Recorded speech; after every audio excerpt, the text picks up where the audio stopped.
నేను పట్టుబడి నేను కొండ అని అంటే ఓరి పనికి మాలినోడా, కొండ ముందు తగ్గించుకుంటావు నువ్వు. బుద్ధిహీనుడు ఆ పని చేయకు. నేను దేవుని ముందు ఎంతైనా తగ్గించుకుంటాను, కానీ ఆడు ముందు మాత్రం రే బద్మాష్ తోలు తీస్తాను ఇదేమనుకుంటున్నావు, నాకు అధికారం ఉంది. లూకాసు వార్త 10వ అధ్యాయం 18-19 వచనాల ప్రకారం శత్రువు బలమంతటి మీద నాకు అధికారం ఉన్నది, శత్రువు బలమంతటి మీద నాకు అధికారం ఉన్నది, ఈ కొండ మీద నాకు అధికారం ఉన్నది. యేసు ఇచ్చాడు అధికారం. పరలోకమందు భూలోకమందు సర్వాధికారము కలిగిన యేసు రాజు నన్ను అపాయింట్ చేశాడు, కొండలు పెకలించరా బాబు అని. ఒక దేశానికి ఇంకో దేశపు రాయబారిగా ఒకడు వెళ్తాడు. నాకు తెలిసి ఆ పెద్ద మనిషి పేరు నేను చెప్పను, కానీ భారతదేశ రాయబారిగా పనిచేశాడు, ప్రపంచ దేశాల ప్రశంసలు అందుకున్నాడు. కానీ పర్సనల్ లైఫ్లో ఆయన కొన్ని బలహీనతలు ఉన్నాయి, స్త్రీలోలుడు ఇంకా కొన్ని. But he's an ambassador of India in foreign country. అక్కడికి పోయిన తర్వాత ఆ ఫారిన్ కంట్రీ వాళ్ళ ముందు I'm not such a good person sir, I'm sorry, I'm not worthy to sit in your presence. చేతులు నువ్వు మంచివాడిని కాదు సార్ చెప్పండి అంటాడు ఆ రాయబారి. అర్జెంటుగా పాగలగాడు అక్కడ చెప్పి వెనక్కి తీసుకొస్తారు. He's insulting the nation and our country. You have gone there as a representative of 100 crores of Indians. భారత ప్రభుత్వ రాజముద్రిక నీ మీద ఉంది. తగ్గించుకోవడం కాదు, నీ పర్సనల్స్ ఏమన్నా ఉంటే అది నీకు దేవుడికి మధ్యలో, నీకు నీ ప్రభుత్వానికి మధ్యలో ఉండాలి. అంతేగాని ఆ పరాయి దేశ ప్రభుత్వం ముందు రాయబారి రాజులాగానే ఉండాలి, రాయబారి రాజులాగానే ఉండాలా. నీలో ఎన్ని బలహీనతలైనా ఉండని అది దేవుని ముందు ఒప్పుకో, తప్పులు దిద్దుకో, క్షమాపణ కోరుకో, పొందుకో, శుద్ధిలో పరిశుద్ధతలో ఉన్నతమైన మెట్లెక్కేసి. ఆ సెక్షన్ వేరు, ఆ డైమెన్షన్ వేరు, ఆ స్టేజ్ ఆ ప్లాట్ఫామ్ వేరు. ది మెంటల్ ఫ్రీక్వెన్సీలో ఆ వేవ్ లెంగ్త్ అది వేరు, totally different. Here when you deal with the mountain of destruction, నాశన పర్వతంతో డీల్ చేసేటప్పుడు మాత్రం పరలోకపు కెరూబైతే ఎలా గద్దిస్తాడో అలా గద్దించాలి. క్రీస్తును ధరించుకో.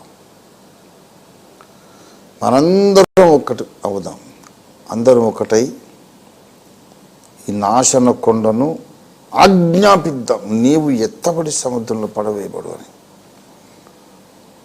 దేవుని ప్రజలలో మరణాపేక్ష పుట్టిస్తే వాళ్ళు ఏం చేస్తారు? ప్రార్థన చేస్తారు, నన్ను తీసుకో. ఈ లోకంలో బాధలు నేను పడలేను. ఇప్పుడు నేను అట్లా కాదు, ఇంకెన్ని బాధలు పడతారు, రమ్మను, ఎవడొస్తాడు? అన్ని బాధలు అయిపోయినాయి, నన్ను భయపెట్టే బాధ లేనే లేదు. అన్ని సమస్యలు అనుభవించాను, అధిగమించాను, గెలిచాను, వచ్చి మజిలీ నిలబడ్డా. ఇప్పుడు సమస్యలు చూసి నేను భయపడ్డా కాదు, సమస్యలు నన్ను చూసి భయపడాలి. భయమే నన్ను చూసి భయపడిపోవాలి. రాటుదేలిపోయానంతే. ప్రతి క్రైస్తవుడు అలా కావాలి. ఎవడేదో అన్నాడని ఏడవటం, ఇంకేదో అయిందని ఏడవటం, ఫ్యామిలీ బాగుందని పొంగిపోవడం, ఫ్యామిలీ బాగోలేదని కృంగిపోవడం, ఇట్లాంటి nonsensical behaviour and ideology మానుకోవాలి. రాటుదేలిపోవాలా, ముదరాలి. ఈ బాధలలో, వేదనలు నేను చచ్చిపోతే బాగుండని మాట మీరు అనొద్దు. ఊరికి అన్నావు అనుకో, అట్లా 1 సారి 2 సార్లు 3 సార్లు 100 సార్లు 1000 సార్లు అంటుంటే ఆమేన్ అన్నవాడు యేసయ్య. సరే, వాడు అంత బాధపడుతున్నాడు కదా, ఎందుకు తండ్రి పిలిచేద్దాం వాడిని, పరదేశంలో రెస్ట్ తీసుకుంటాం, ఒకటే ఉండవు, ఆడుకుందాం, ఏమిటి మనకు సేవకులు తక్కువ అని ఆమేన్ అనువాడు యేసునాథుడు సర్వాధిపతి సర్వాధికారి. ఊరికి 1000 సార్లు పోతా అంటే తధాస్ అన్నాడు అనుకో, గుట్టుకుమని పోతావు నువ్వు. అదే సైతానికి కావాలి. క్రీస్తు సైనికులందరిలోనూ మరణాపేక్ష పుట్టించడానికి ఈ వేదన వాడు జొప్పించినాడు. అంటే ఈ నిష్కారణ వేదన క్రీస్తు సైన్యాన్ని బలహీనపరచటానికి సాతాను ప్రయోగించిన నీచమైన అస్త్రం. దానికి వేరే పరిష్కారమే లేదు ప్రియులారా, వేరే పరిష్కారం లేదు. ఒక్కటే పరిష్కారం, నీవు నేను మనందరం, లక్షల మంది కోట్ల మంది క్రైస్తవ భక్తులు భక్తురాళ్ళు అందరూ కలిసి ఒక దినం ప్రతిష్ఠించుకొని,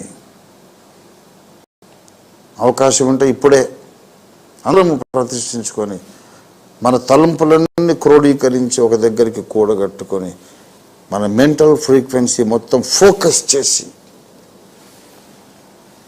ఆ కొండ మీదకి మనం ఫోకస్ చేసి ఆ కొండతో మాట్లాడదాం. ఒరే కొండ, వెళ్ళిపోయి ఇక్కడి నుంచి, నీకు అధికారం లేదు, నీకు అవకాశం లేదు, నీకు అనుమతి లేదు, మా దారికి అడ్డంగా వచ్చావు. దేవుని పిల్లలలో భక్తులలో మూగవేదన పుట్టిస్తున్న నాశన కొండ, నీ యేసునామములో ఎత్తబడి సముద్రంలో పడవేయబడు. క్రీస్తు భక్తులు మరణాపేక్ష పుట్టించడానికి నువ్వు ఈ దుష్ట కార్యాన్ని చేశావు, నేను యేసునామములో గద్దిస్తున్నావు అని 1,00,000 మంది దేవుని బిడ్డలు చెప్పారనుకోండి,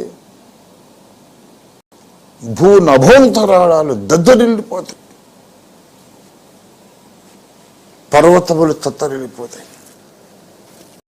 ప్రియులారా, ఇంకా కొండలు గిండలు బండలు ఎక్కడుంటాయండి? 12 మంది శిష్యులను తీసుకొని యేసయ్య చెప్పాడు, మీరు ఈ కొండను చూసి ఎత్తబడి సముద్రంలో పడవేయబడమని చెప్తే పోతుందని ఆ 12 మందితో చెప్పాడు. ఇవాళ 12 లక్షల మంది కూడి మనం ఈ ప్రార్థన చేయాలి. క్రీస్తు సైన్యమునకు, క్రీస్తు సంఘమునకు సువర్ణాధ్యాయం. ఎందుకో ఏమో తెలియని ఈ వేదన మనలో నుండి అంతర్ధానమై మటుమాయమైపోతుంది. వేదన మనలోంచి వెళ్ళిపోయాక మనం యెహోవా యందు ఆనందించి బలవంతులం కాగలుగుతాం. మరణాపేక్ష అనేది మనలో అంతరించి జీవాపేక్షను పొంది ఆశీర్వాదాలను కోరుకొని ఆశీర్వాదాలు పొందుకొని జీవించగలుగుతాం. జీవిస్తే దేవుని కొరకు సేవ చేయగలం. ఒక బిషప్ నార్త్ ఇండియా నుండి మొన్న ఈ మధ్య ఇటీవల ఫోన్ చేసి చెప్పారు, మంచి ఒక నానుడి చెప్పారు. పాస్టర్ రంజిత్ సాబ్, అగర్ జిందగీ హై तो हम कुछ तो कर सकते हैं प्रभु के लिए, अगर जान है तो जहान है అన్నాడు. ధామ్ జహాన్ అంటే లోకం, ప్రపంచం అంతా. ప్రాణం ఉంటే ప్రపంచం మన కొరకు ఉంటుంది అన్నాడు. अगर जान है तो जहान है, अगर जान ही चले गया तो जहां कहाँ रहेगा, हम क्या करेगा, क्या करेंगे, क्या कुछ नहीं कर सकते. గనుక దేవుని కొరకు మనం ఏదన్నా చేయాలంటే నేను బ్రతుకుతాను అనే ధైర్యం నీకు ఉండాలి. జరిగిందేమో జరిగిపోయింది, నష్టాలు జరిగిపోయినాయి, ఇక నుంచి మనం నెగటివ్ స్టేట్మెంట్స్ వద్దు. సైతాను ముందు తగ్గించుకునే పిచ్చి మాటలు వద్దు. సైతాను ముందు నువ్వు రాజకుమారుడిలాగా మాట్లాడు, ఒక రాజులాగా రాణిలాగా మాట్లాడు. వాడు అంటాడు చచ్చిపోరాదు, మంచిదే కదా, ఎందుకు ఇంకా నీ లైఫ్ అంటే, నోరు మూసుకో బద్మాష్, నా యేసయ్య మాట చెప్పడు, సైతాన్ నువ్వు చెప్తున్నావు ఈ మాట. నా యేసయ్య ఎప్పుడు కూడా బ్రతుకు బ్రతుకు అని చెప్తాడు తప్ప చచ్చిపో అని చెప్పాడు. చచ్చిపో అని ఆయన ఎందుకు చెప్తాడు? నన్ను చంపటానికి నువ్వు అధికారం లేనోడువు కాబట్టి చచ్చిపో చచ్చిపో చచ్చిపో అంటావు, ఫాల్తూ ఫేలో. నా దేవుడైతే సైలెంట్గా తీసేసుకుంటాడు, ఆయనకు అధికారం ఉంది కనుక. చచ్చిపో చచ్చిపో అనేవాడు ఎప్పుడు దేవుడు కాదు, సైతాన్ని. వాడిని గద్దించాలి, వెళ్ళిపోతాడు వెళ్ళిపోతాడు వెళ్ళిపోతాడు. దేవుని ప్రజలందరిలోనూ మోగవేదన కలిగిస్తున్నటువంటి ఈ బలవత్తరమైన చీకటి శక్తిని, చీకటి కొండను యేసు నామములో మనం గద్దించి బంధించి పారద్రోలు వేద్దాం. ఇవాళ మనం అడుగుదామండి, పట్టుదలగా ప్రార్థన చేద్దాం. యేసే నా రక్షకుడని నమ్ముకొని నమ్మి బాప్తిస్మం పొందిన ప్రతి స్త్రీలో, ప్రతి పురుషునిలో చెప్పనశక్యమైన మహిమాయుక్తమైన ఆనందము నిండిపోవాలి. పట్టశక్యముగా ఆనందంతో గంతులు వేసి దేవుని ప్రజలందరూ నాట్యమాడాలి. అప్పుడు యెహోవా యందు ఆనందించి ప్రతి ఒక్కరు కూడా బలవంతులైపోవాలి. ఇది దేవుని వాగ్దానం. దేవుని వాగ్దానం. యెషయా గ్రంథం 61వ అధ్యాయంలో దేవుని వాగ్దానం చదువుతాను, వినండి. 3వ వచనం 61:3. సీయోనులో దుఃఖించు వారికి ఉల్లాస వస్త్రములు ధరింపజేయుటకు, బూడిదకు ప్రతిగా పూదండను, దుఃఖములకు ప్రతిగా ఆనంద తైలమును, భారభరితమైన ఆత్మకు ప్రతిగా స్తుతి వస్త్రమును వారికి ఇచ్చుటకు ఆయన నన్ను పంపి ఉన్నాడని ప్రభువైన యేసు ఇక్కడ మాట్లాడుతున్నాడు. ఇది యేసయ్య స్వరం. ప్రీ ఇన్కార్నేట్ క్రైస్ట్, అవతరించక ముందు క్రీస్తు. హల్లెలూయా. నన్ను దేవుడు పంపి ఉన్నాడు. నా తండ్రి అయిన దేవుడు పంపాడు. కుమారుడు, దేవుని కుమారుడు వచ్చేసా. నేను ఎందుకు వచ్చేది తెలుసా? సీయోనులో దుఃఖించుచున్న వారికి ఉల్లాస వస్త్రాలు ధరింపజేయాలి. ఎందుకంటే సైతాన్ గాడు ఎక్కువ చేసేస్తున్నాడు ఆ దుఃఖాన్ని. దేవుడు ఏదో కొంచెం కలిగిస్తే వాడు ఎక్కువ దాన్ని ఫ్యాన్ చేసి స్పార్క్ని పెద్ద ఫ్లేమ్ చేసినట్టు చేస్తున్నాడు. నిపురవును అగ్నిజ్వాల చేసినట్టు చేస్తున్నాడు. కొంచెం దేవుడు ఏదో దుఃఖం పెడితే అది ఎక్కువ చేసేస్తున్నాడు.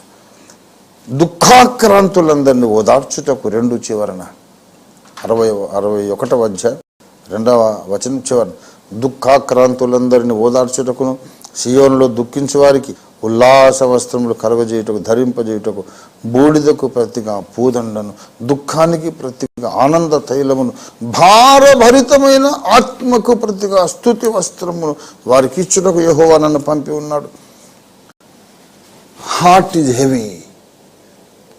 I don't know why heart is heavy అనుకోవట్లేడు. అది తీసేస్తానంటాడు యేసయ్య. ఆ హెవీ హార్ట్ తీసేస్తాడు. భారభరితమైన ఆత్మని తీసేసి దాని ప్లేస్లో రీప్లేస్ చేస్తాడు స్తుతి వస్త్రం. భారభరితమైన ఆత్మ కాదు, స్తుతి స్తుతి స్తుతి స్తోత్రం. హల్లెలూయ హల్లెలూయ హల్లెలూయ. నేను ఎల్లప్పుడూ యెహోవాను సన్నుతించెదను, నిత్యమైన కీర్తి నా నోట ఉండును అనే అనుభవంలో నువ్వు వచ్చేస్తావు. యెహోవా యందు ఆనందిస్తావు. నువ్వు బలం పొందుకుంటావు. మరణాపేక్ష నశిస్తుంది, జీవాపేక్ష కలుగుతుంది. ఆరోగ్యంతో కూడిన దీర్ఘాయుష్యుని కలుగుతుంది. ఐశ్వర్యంతో కూడిన దీర్ఘాయుషు నీకు కలుగుతుంది. ఆత్మాభిషేకంతో కూడిన దీర్ఘాయుషు నీకు కలుగుతుంది. ఆత్మలు సంపాదించడానికి వాడుకోవడానికి దీర్ఘాయుషు నీకు కలుగుతుంది. అత్యధిక ధన సంపదలతో కూడిన దీర్ఘాయుషు కలుగుతుంది. సామాజిక గౌరవంతో కూడిన దీర్ఘాయుషు కలుగుతుంది. క్రీస్తు 2వ రాకడ కొరకు మార్గము నీ ద్వారా సరళమవుతుంది. అడ్డుగా నిలిచిన కొండలన్నీ ఎగిరిపోయి పాతాళ లోకంలో నాటబడతాయి, విసరి కొట్టబడతాయి. ఎన్నో కొండలు నీ ద్వారా పెకలించాలని యేసు ప్రభు వారు కోరుకుంటున్నాడు. ఊరికే చావు మాటలు మాట్లాడకు. నో, నీకు షుగర్ ఉన్నా పోతుంది, బీపీ ఉన్నా పోతుంది, కరోనా ఉన్నా పోతుంది. యేసయ్య వాళ్ళు ఎక్కడంటే కరోనా కాల్ చేస్తాడంతే. Don't give up hope. క్రైస్తవ ప్రజలారా, నేను చెప్తున్నాను ఒక మాట. ఫస్ట్ సిమ్టమ్ అనుమానం అనిపించగానే వెళ్ళిపోండి, టెస్ట్ చేయించుకోండి. సిమ్టమ్స్ను బట్టి మీరు జడ్జి చేయొద్దు. సిమ్టమ్స్ అందరికి ఒక రకంగా ఉండవు. ఒక డ్రై కాఫ్ ఉంటుంది, ఒక డ్రై కాఫ్ ఉండదు, ఏ కాఫ్ ఉండదు, ఏ దగ్గు ఉండదు, పొడి దగ్గు ఉండదు, ఏ దగ్గు ఉండదు. కొంత జ్వరం వస్తే అస్సలు జ్వరమే ఉండదు కొంతమందికి, ఆయన కోవిడ్ ఉంటుంది. నడుము నుంచి కిందికి భయంకరమైన నరాలు లాగడం, నొప్పి నొప్పి, అది కోవిడే. ఏదో కొంచెం నొప్పులు అనుకుంటాడు. నో నో, అది కూడా కోవిడ్ సిమ్టమే. ముక్కులో వాసన చూసే శక్తి, నాలుక రుచి చూసే శక్తి పోతుంది, టేస్ట్ పోతుంది, ముక్కు వాసన చూసే శక్తి పోతుంది. కొంతమందికి అలాగే ఉండదు. టేస్ట్ స్మెల్లింగ్ పవర్ కానీ, టేస్ట్ చూసే పవర్ కానీ వాసన చూసే పవర్ ఏం పోదు, హ్యాపీగా ఉంటాడు. అసలు వాడికి ఏ జబ్బు లేదు. భూమి మీద ఉన్న వారందరిలో వీడి ఆరోగ్యవంతుడు అని అవార్డు ఇవ్వచ్చు. వాడికి ఉంటారు లోపల కరోనా. కాబట్టి క్రీస్తు ప్రజలకు చెప్తున్నాను, మీరు చాలా షార్ప్గా కడక్ అయిపోవాలి. మీరు ఈ విషయం చిన్నది ఏదో ఒక్క చిన్న తేడా కనపడితే వెంటనే కరోనా టెస్ట్ చేయించుకోవాలి. కొంచెం తేడా కనపడితే వెంటనే కరోనా టెస్ట్ చేయించుకోండి. 2000 ఎంతో పోద్ది. ఇంకా తక్కువ చేసేవాళ్ళు కూడా ఉన్నారు. RT-PCR టెస్ట్ ఆ 2000 it is much better than ICU and ventilator. ఆ 2000 తర్వాత మొత్తం ఒక 2-3 వేలు 5,000 ఖర్చు 10,000 అనుకో పోతుంది. ఆ 10,000 much better than ventilator and ICU. అవునా కదా? And it's much better than facing death. It's much better than inviting death invite చేసే కంటే ఇది మంచిది. చేసుకొని పరీక్ష చేసుకొని రాలేదనుకోండి, no no no no Covid నీకు లేనే లేదు అని చెప్తే దేవుడికి స్తుతి చెల్లించి గంతులేసి నాట్యం ఆడి ఇంకా ఇంట్లో మీరు భద్రంగా ఉండిపోండి. ఒకవేళ ఉన్నదేమో లేదు లేదనుకుంటే అది ఒక 10-15 రోజుల లోపల బాగా నీ శరీరములో నీ లంగ్స్లో అది సంయోగము చెంది నీ జీవ కణాల్లోకి పోయి అల్లుకుపోయిన తర్వాత అప్పుడు పోతావు అనుకో నువ్వు. అప్పుడేం రాదు, హాస్పిటల్లో డబ్బులు వస్తాయి అంతే, నీకేం రాదు, నీకు ఆరోగ్యం రాదు, చావు కొరకు సిద్ధపడాలి, పాపాలు ఒప్పుకొని రెడీగా ఉండాలి. కాబట్టి కరోనాకు భయపడకండి. కరోనా మీలోనికి వచ్చిందని తెలిసినప్పుడు కూడా భయపడొద్దు. ఖచ్చితమైన ట్రీట్మెంట్ తీసుకోండి. ఒక వారం రోజులు ఇంట్లోనే ఒక గదిలోనే బయటికి రాకుండా అక్కడే ప్రార్థన చేసుకోండి. అక్కడే అటాచ్డ్ బాత్ ఒకటి పెట్టుకొని అక్కడే ఉండండి, ప్రార్థన చేయండి. నిద్ర వస్తే పడుకొని, మెలకు వస్తే లేవని ప్రార్థన చేసుకోండి. దేవుడు దర్శిస్తాడు, దేవుడితో సహవాసం చేయొచ్చు.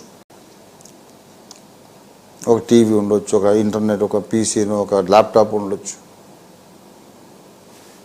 దాంతో ఆత్మ సంబంధమైన సహవాసం చేయండి త్రూ ఇంటర్నెట్.